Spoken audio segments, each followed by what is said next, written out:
They got involved in everything. Just the nature of Joe and Barb.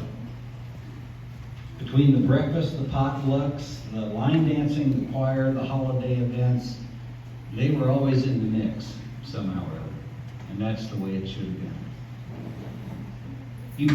One of his biggest joys, though, and I know this for a fact, he loved music and he loved playing in the jammers. He was the first one there, and so really enjoyed having him in the jammers. That was a big part of it.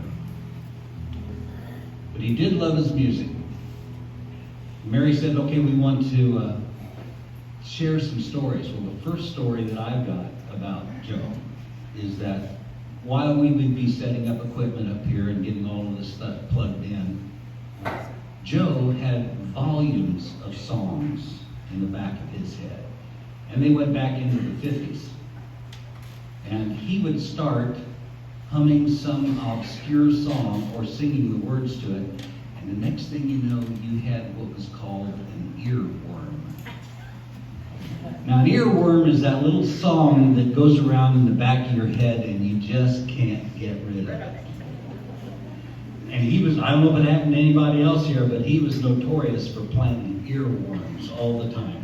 It could be some obscure group that most people never heard of, but no, Joe was going to start humming that song or singing it to you, and you had it for the rest of the day.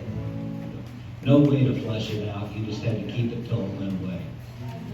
So I would like to, because they did participate in so many things, we'd like to give people an opportunity to share some of the things that they experienced with Joe and Barb.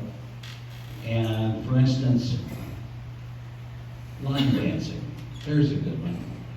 I mean, they would pack this place with line dancers. It was amazing. Everybody loved it and had a good time. Tuesday morning, 9:30, I think, if my memory serves me. No, she's shaking her head. Thursday, I had the wrong tea, okay? All right.